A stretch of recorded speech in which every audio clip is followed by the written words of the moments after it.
Hello YouTube channel learn from home में हार्दिक स्वागत है।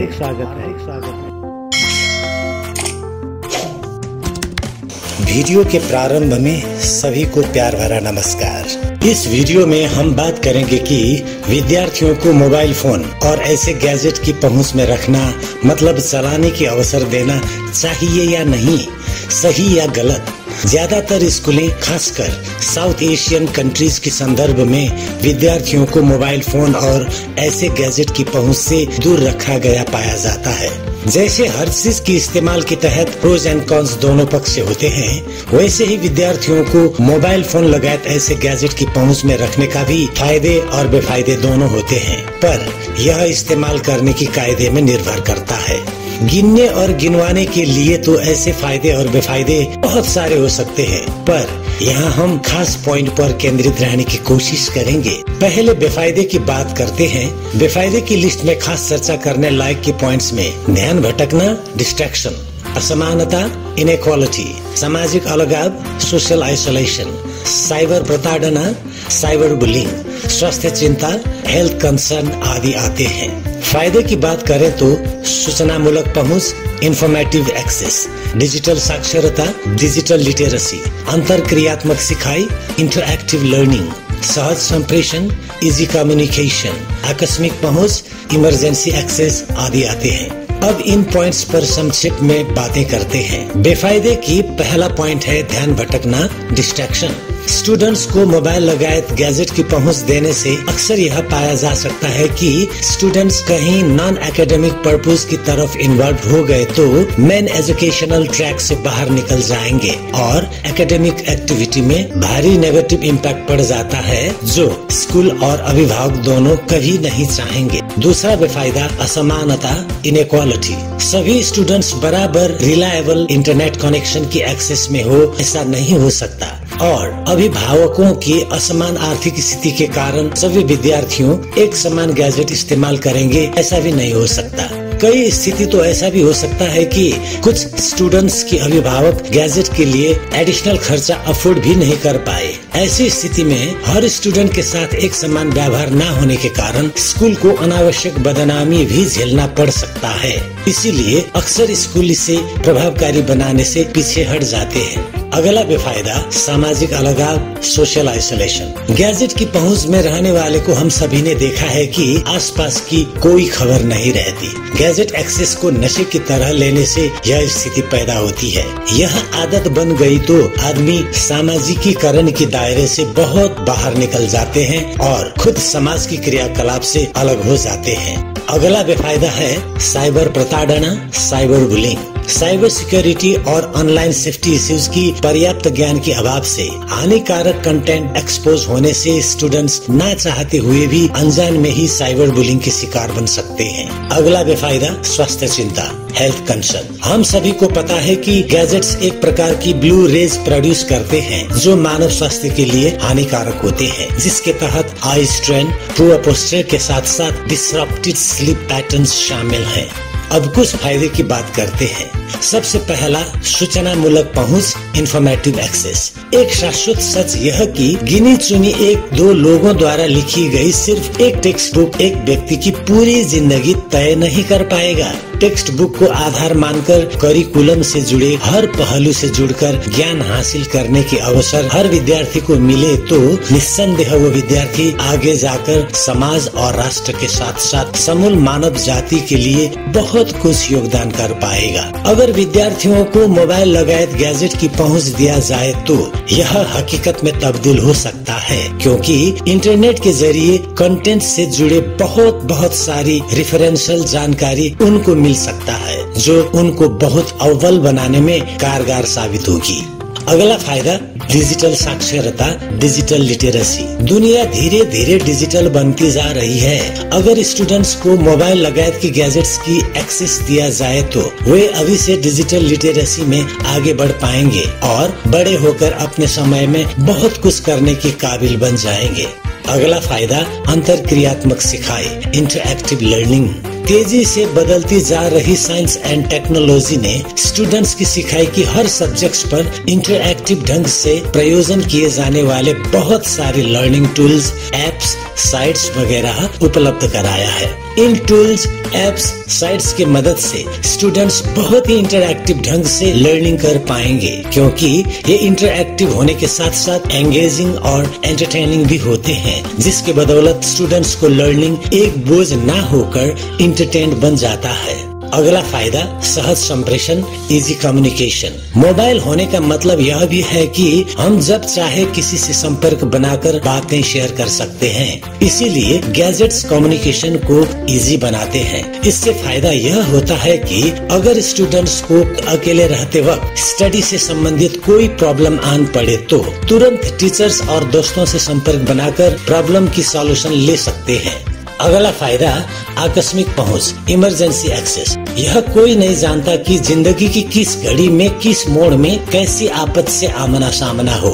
अगर स्टूडेंट्स के पास मोबाइल वगैरह के एक्सेस हो और दुर्भाग्य से कोई सेफ्टी कंसर्न्स जैसे आकस्मिक समस्या में पड़े तो एक तो वह मोबाइल एक्सेस के कारण कुछ सेंस ऑफ सिक्योरिटी महसूस कर सकते हैं, और दूसरी वह अपने अभिभावक एवं कंसर्न्ड अथॉरिटीज से संपर्क बनाकर प्रॉम्प्ट असिस्टेंस प्राप्त कर सकते हैं। कुल मिलाकर स्टूडेंट्स को गैजेट्स की पहुंच में रखने से होने वाले बेफायदे की डर से उनको मोबाइल वगैरह से दूर रखना किसी भी दृष्टिकोण से उचित नहीं है। जितने भी बेफायदे हैं उन सभी का समाधान है, और उन समाधानों को अमल में लाकर अत्यंत प्रयोजनीय एवं प्रभावकारी तरीके से स्टूडेंट्स को मोबाइल वगैरह के एक्सेस देना चाहिए। इसमें कोई शक नहीं कि आज जो विद्यार्थी के हैसियत से सीख रहे हैं, जब ये बड़े होंगे तो इनके जमाने में दुनिया लगभग डिजिटल बन चुकी होगी।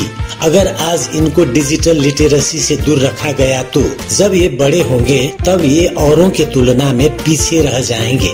इसका साफ मतलब है कि समाधान किए जाने वाले पॉसिबल डिसएडवांटेजेस की दुहाई देकर बच्चे पर अन्याय करना बुद्धिमत्ता नहीं है। स्टूडेंट्स को एक सुलझी हुई बेटर एटमॉस्फेयर देना स्कूल और अभिभावक दोनों का फर्ज बनता है। स्कूल और अभिभावक को कोई हक नहीं बनता कि बच्चे को उनके अधिकार से वंचित करे।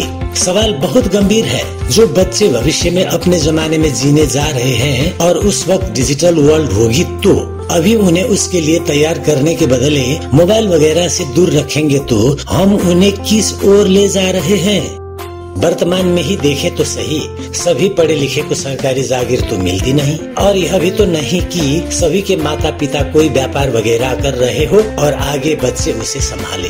अभी इंडिया में फ्रीलांसर्स के जरिए कमाने वाले की फेहरिस्त बहुत लंबी बन चुकी है, और मजे की बात उनमें से 99% से अधिक डिजिटल वर्ल्ड से ही कर रहे हैं। स्कूल चलाने वाले आदरणीय, जरा सोचिए तो अगर बच्चे ही स्कूल ना आए तो स्कूल चलेगा कैसे।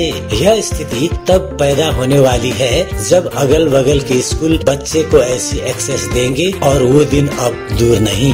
आदरणीय अभिभावकों, जरा सोचिए तो आपके बच्चे आपकी बुढ़ेसकाल की लाठियां हैं। अगर उन लाठियों को आज ही मजबूत होने से रोकेंगे तो बुढ़ेसकाल में आपके लाठी जो है वह तो कमजोर होगी ना, और आपके बुढ़ेसकाल दर्दनाक पीड़ादायक हो सकती है। इसीलिए बच्चे को मोबाइल और गैजेट्स की पहुंच से दूर रखने की बजाय उन बेफायदाओं से बच्चे को कैसे सुरक्षित रखकर प्रभावकारी ढंग से आगे बढ़े और बढ़ाए, यह सवाल मायने रखता है। कुछ उपायों की जुगाड़ हमने भी करके इस वीडियो में सिर्फ आपके लिए रखने जा रहे हैं, तो आगे बढ़े। नंबर 1, सचेतना अभियान चलाना, रेजिंग अवेयरनेस। बच्चों को टाइम मैनेजमेंट के बारे में सिखाना है, और साथ में मोबाइल वगैरह ज्यादा चलाने से होने वाले नेगेटिव इफेक्ट्स, मसलन reduced productivity, impaired focus, decreased academic performance आदि के बारे में सुशिक्षित करना है।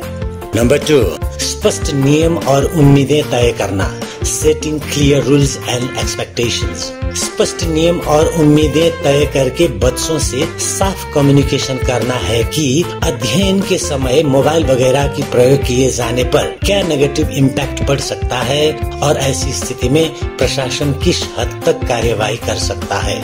साथ में यह भी स्पष्ट करना जरूरी है कि मोबाइल वगैरह की सदुपयोग से उनकी स्टडी को किस तरह इनहेंस किया जा सकता है। नंबर 3, फोन फ्री क्षेत्र तय करना, क्रिएटिंग फोन फ्री जोन। अध्ययन में प्रभावकारिता लाने के लिए फोन निषेधित क्षेत्र तय करना है, मसलन क्लासरूम्स, लाइब्रेरीज, स्टडी हॉल्स आदि। नंबर 4, तकनीक को उपकरण की तरह सदुपयोग करना सिखाना, teaching to use technology as a tool. बच्चों को मोबाइल वगैरह एक टूल के रूप में इस्तेमाल करना सिखाना है और इसके लिए उन्हें educational apps, online resources, interactive platforms आदि के बारे में जानकारी देकर उसके लिए मोबाइल वगैरह की सदुपयोग करने के लिए उत्साहित करना है। नंबर 5, समर्थित माहौल प्रोत्साहित करना, fostering supportive atmosphere. Classroom culture ऐसी बनाना है कि फोकस, रेस्पेक्ट और अकाउंटेबिलिटी की महत्व बरकरार रहे, जिससे कोई एक मोबाइल वगैरह यूज करे तो भी दूसरे स्टूडेंट्स का ध्यान ना भटके और साथ में वे एक दूसरे का सम्मान पूर्वक सपोर्ट करे।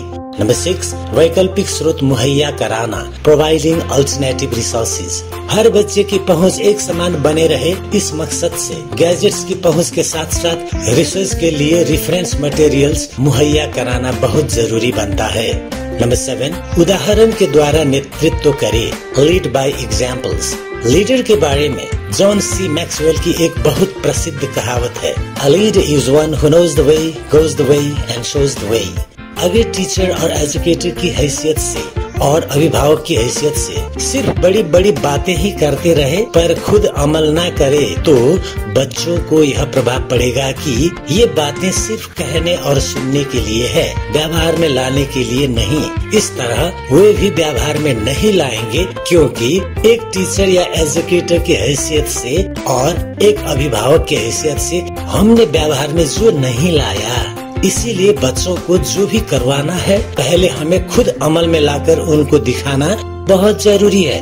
साथ में मोबाइल और गैजेट्स की दुष्प्रयोग से होने वाले संभावित नुकसान को भी हर संभव उदाहरण के साथ बच्चों को बताना प्रभावकारी रहेगा। नंबर 8, अभिभावक से संचार करना, कम्युनिकेटिंग विद पेरेंट्स।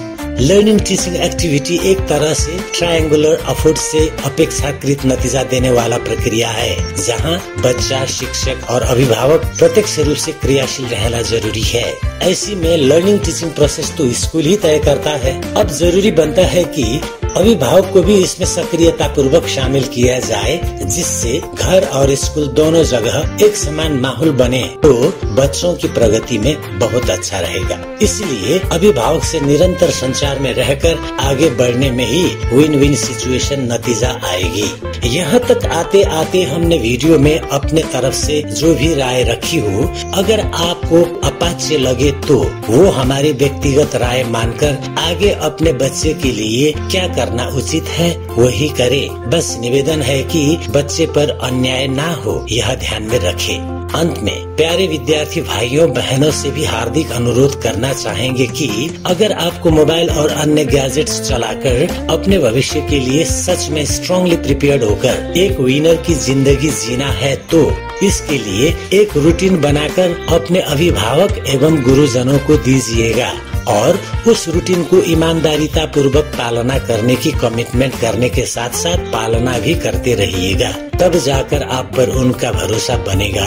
भरोसा बनाए रखने के लिए रूटीन को सदा ईमानदारीता पूर्वक फॉलो करते रहना आपके लिए बेहद जरूरी है। तो वीडियो देखने के लिए आप सभी को धन्यवाद करना चाहेंगे। अगली वीडियो में मिलने की प्रतिबद्धता सहित इजाजत चाहेंगे। All is well.